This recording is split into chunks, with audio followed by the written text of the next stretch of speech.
这是去不了了，全部停票了。今天早上我是看到整个武汉市都公交车、地铁全部封城了。当前要继续集中力量抓好湖北省， Warga 尤其 Indonesia 是 yang positif terinfeksi virus corona disebut telah melakukan kontak Sampai dengan 3 bulan, bahkan 3 hari yang lalu di London, Inggris, lockdown lagi. Pemerintah telah menetapkan COVID-19 sebagai jenis penyakit dengan faktor risiko yang menimbulkan kedaruratan kesehatan masyarakat.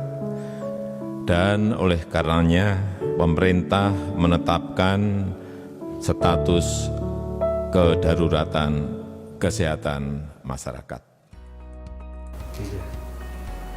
Assalamualaikum warahmatullahi wabarakatuh. Salam sejahtera untuk kita semua. Pandemi COVID-19 yang masih berlangsung tentunya membuat kewaspadaan yang tinggi dalam aktivitas keseharian kita. Endemik pada pasien kanker adalah rasa takut sehingga tidak datang atau menunda kunjungan ke fasilitas kesehatan. Hal ini menyebabkan tingkat keparahan bertambah, bahkan sampai pada kondisi kematian. Efek untuk fasilitas kesehatan yaitu membatasi kunjungan sesuai prioritas tingkat kegawat daruratan pasien. Tidak terkecuali dalam aktivitas menjalani terapi pengobatan untuk kanker, di mana pada pengobatan untuk kanker ini, apapun yang terjadi harus dilakukan secara kontinu. Tatanan penanganan penyakit kanker berupa deteksi dini penyakit kanker, yaitu pada individu dengan resiko atau paparan tertentu dan dengan riwayat keluarga penyakit kanker. Penegakan diagnosis dengan pemeriksaan penunjang dan pengambilan sampel jaringan kanker. Terapi, pengangkatan seluruh jaringan kanker, kemoterapi, atau radioterapi. Follow up atau tindak lanjut, kontrol rutin setelah pengobatan selesai sesuai instruksi dokter.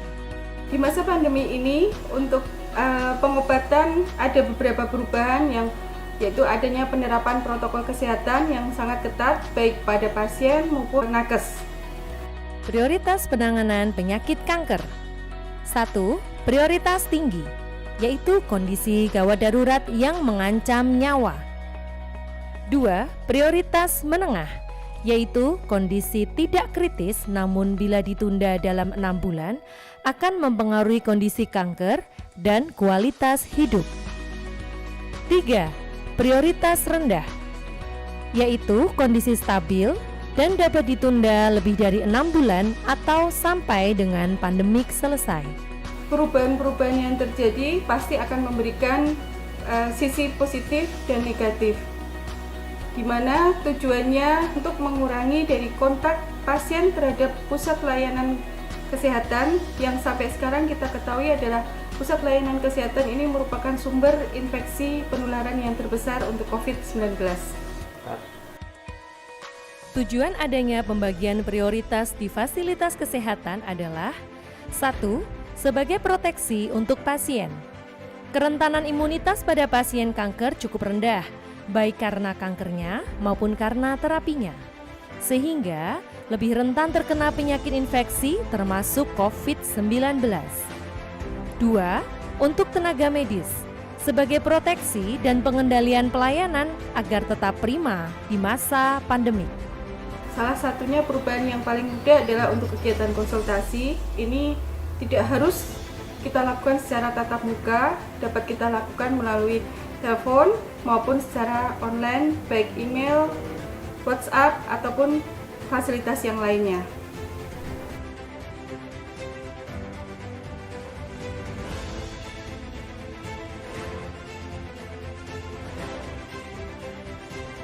Akhir kata, tetap semangat untuk tetap berobat selama pandemi ini dengan menerapkan protokol kesehatan 5M.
peran keluarga dan kerabat dalam terapi kanker sangatlah penting.